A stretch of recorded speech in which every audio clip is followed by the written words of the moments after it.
Hello everybody and welcome back to a brand new video on the Infinite Baffle channel. My name is Niall and today is a good day because we're not taking a look at one of my favourite speakers, but we're actually going to be comparing two of them, two British manufactured speakers, the ATC SCM40s and the ProAc D20Rs, two speakers that get compared quite heavily actually, and for good reason. As I say, two favourites of mine.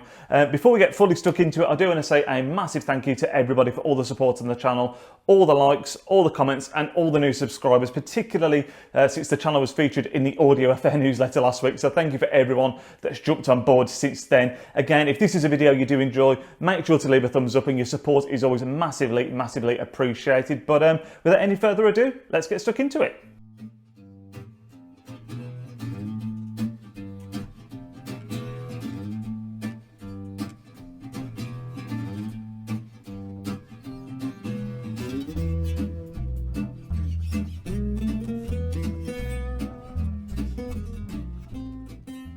So the first thing that I want to touch upon is just a basic overview of the speakers, because I think if you're someone that's never listened to these before, other than the comparisons in terms of price, which are very close, you've got the ATC SCM40 coming in around £4,200 at the moment. Compare that to the ProAc D20R, that's coming in at £3,825. But aside from that being pretty close, you'd look at them and you think, well, actually, these are going to be very different speakers. The ProAc's only got one driver compared to the ATC's two. They've got different styles of tweeter. The ATC has a soft dome tweeter compared to the ProAc's ribbon tweeter.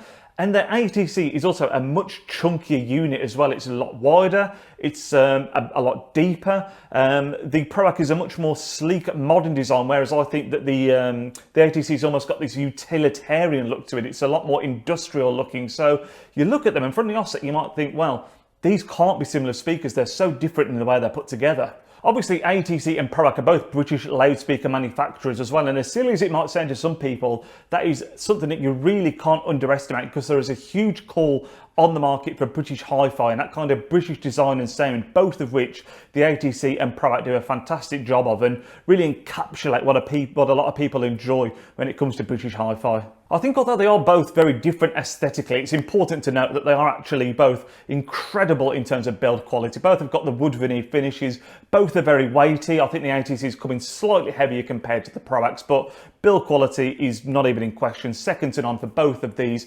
Personally, I just prefer the design of the ProAcs compared to the ATCs. I'm a big fan of the ribbon tweeter and how that looks sitting at the top. I think it's absolutely sensational. So if this was a game of football, I would say it would be 1-0 to ProAc right now. When it comes to the most important thing, which is obviously the sound of the speakers, you know, what are they like to listen to? This is where now I think a lot of the comparisons start to be drawn, because just as brands generally speaking, ProAc and ATC, both synonymous with being very warm sounding. ATC are usually associated with being very detailed, very analytical, but the ribbon tweeter on the ProAc kind of pushes the D20R in that kind of direction as well. So this is where a lot of the comparisons are drawn. However, the way the speakers are staged, I actually think is quite different, and that is what we're going to touch upon now. When it comes to the staging on the D20Rs, I find them to be very warm, as we've already touched upon a little bit, very detailed thanks to that ribbon tweeter that we've also already touched upon. But the big difference here, I think, especially comparing them to the ATCs, is that they're a lot more intimate, a lot more engaging. It's a lot more of a relaxed, smooth kind of sound. It's almost like you're there, laid back. It's very close, very personal. It's a very musical speaker. Not that the ATC isn't musical, but I do find the ProAc to be more so musical. As I say, it's just a super intimate, very chilled out, smooth sound, whereas you compare it to the ATC, it's a lot more analytical and a little less personal almost. The ATC staging is almost a lot more deeper, a lot more laid. You can really pick out the different instruments a lot better on the ATCs compared to the ProAcs, but because of that bigger staging, that's kind of what makes the ProAc seem a little bit more personal and a little bit more intimate compared to the ATC. So it's not that one is better than the other by any stretch of the imagination. As I mentioned at the top of the video, I'm an absolutely huge fan of both of these loudspeakers. I think on the market right now, they are hard to beat at that kind of £4,000 price point, but both of them are great in their own right. It's almost like, I think if you're listening to something like jazz, the ProAcs would be absolutely incredible. Maybe if you were listening to something like classical, where you want a bit more separation to be able to pick out the different parts of an orchestra, that's where the ATCs would come in clutch. But Both of them handle things like rock really well, you know, your standard pop music. I think both would be absolutely fine as well. The ATC offers a slightly deeper bass compared to the ProAc.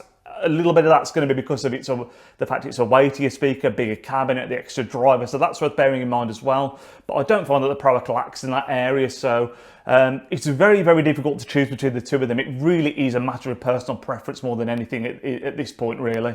I do think placement is quite an important thing to mention as well when it comes to the ATCs and the ProAcs, because they're not easy to house. Now, I say that because the ATCs are a little bit chunkier, so obviously you're going to need to make sure you've got the relevant room required, and as well as that, you're going to probably need a big powerful amp to go with the ATC in that situation as well. So you can't be short of room when you look at the ATCs.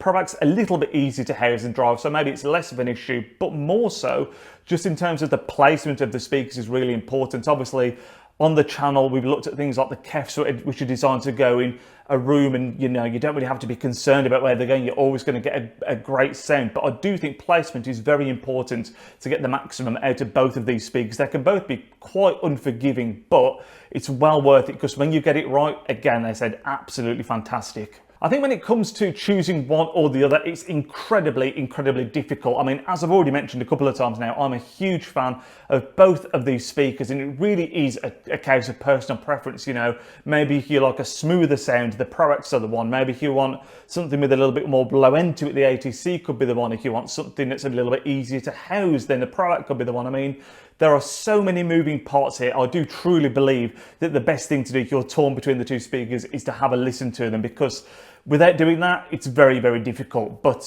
that's just about going to round up the video, guys. If you did enjoy it, make sure to leave a big thumbs up on the video as always. Leave your feedback if you have listened to these speakers in the comment section down below, and let me know if there's anything in particular that you'd like to see a video on in the future. And thank you all again for the amazing support on the uploads recently.